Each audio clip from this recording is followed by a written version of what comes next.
the worst betrayal of my life didn't come from a stranger. It came from my own son. That morning, I opened my bank account and stared at the screen in total disbelief. Every dollar I had saved over 40 years was gone. Before I could even process what I was seeing, my phone rang. It was my son, Ethan.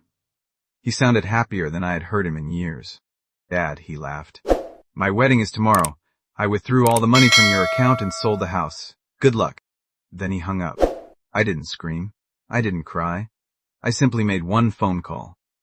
Less than 48 hours later, his dream wedding became the last thing on his mind.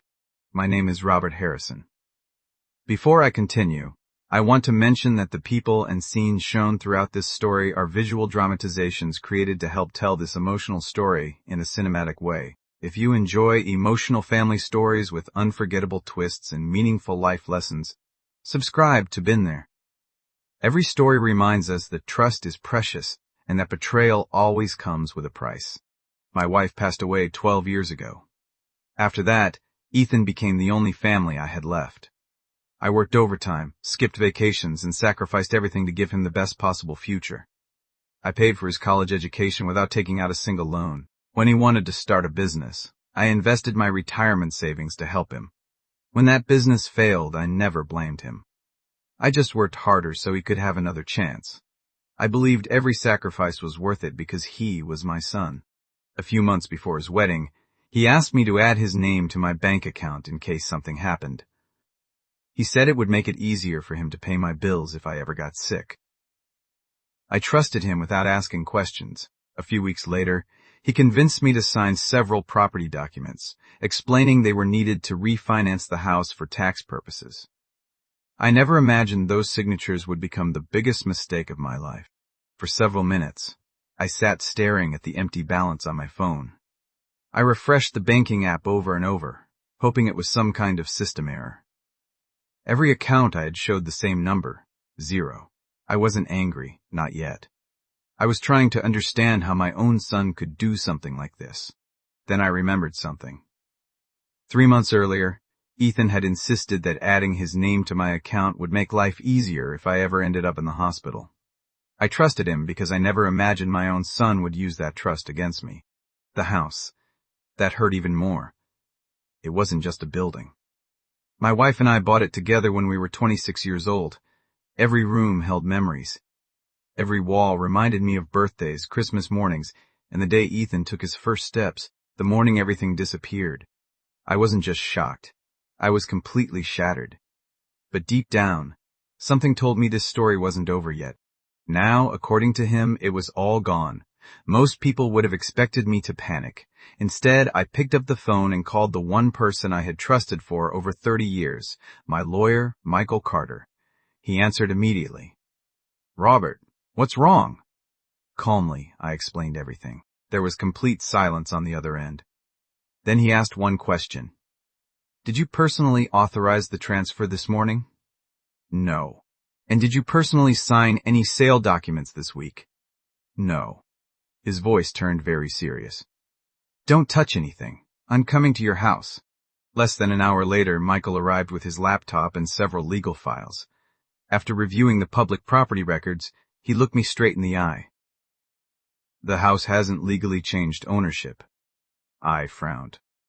"But Ethan said he sold it." Michael nodded slowly. "He tried. He used the power you gave him to start the process. But the final property transfer still required one original document." "What document?" Michael smiled for the first time all day. "The original property deed." I looked toward the fireplace, exactly where my late wife had hidden it years ago. It was still there, locked inside the old family safe. Michael closed his laptop silently. "Robert, your son thinks he's already won. He has absolutely no idea that tomorrow morning his entire plan is going to crumble." That night, I didn't sleep at all. I kept thinking about Ethan as a little boy, sitting on my shoulders during baseball games, running into my arms after school, promising me he would always take care of me when I got old. Somewhere along the way, that boy had disappeared. In his place was a man who believed money was worth more than family. Michael stayed at my house until nearly midnight. Before leaving, He made several phone calls that I wasn't allowed to hear.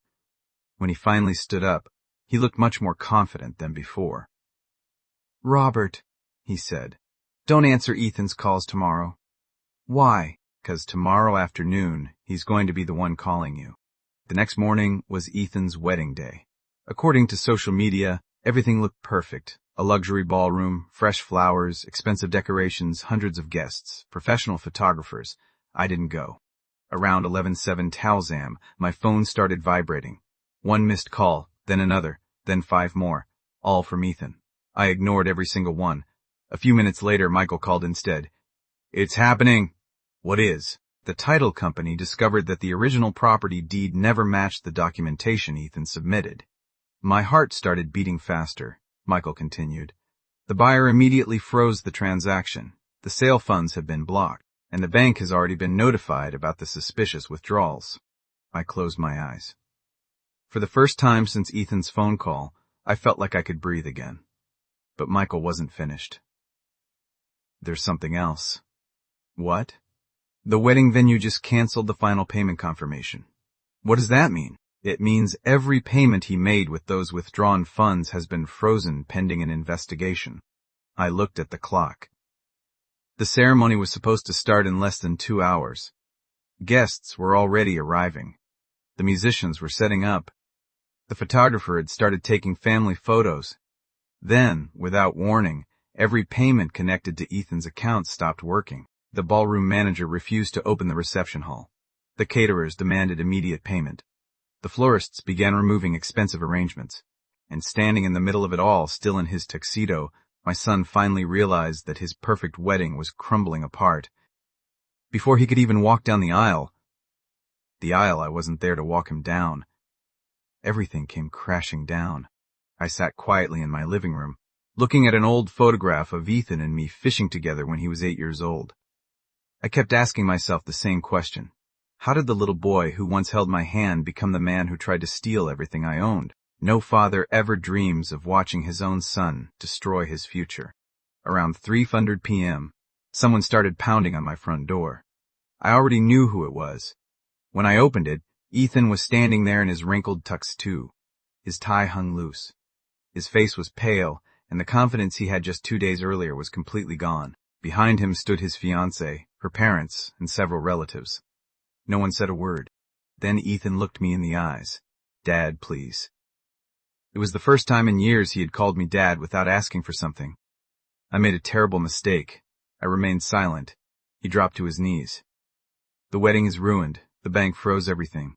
The buyer backed out of the house deal. They're investigating every transfer. I've lost everything." I looked at him for a long moment before speaking. "No. You lost everything the moment you decided that money mattered more than your father." He began to cry, real tears. Not the kind someone forces, but the kind that come when reality finally catches up. I helped him back to his feet, not because I had forgotten what he did, but because my late wife always told me something I never forgot. Forgiveness doesn't erase consequences. I told Ethan that I would cooperate with the investigators to recover my money and property. After that, any relationship we had would have to be rebuilt on honesty, not promises. It took years, not weeks, not months, years.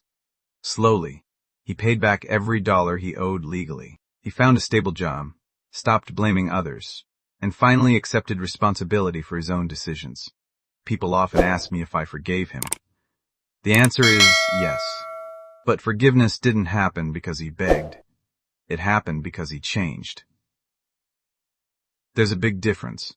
If this story touched your heart, leave a comment and tell me what you would have done in my place. Share this story with someone who believes that trust is priceless and should never be betrayed. And don't forget to subscribe to Been There, where every story reminds us that the greatest legacy a father leaves isn't money, it's character, honesty, and the courage to do the right thing when no one is watching. The end.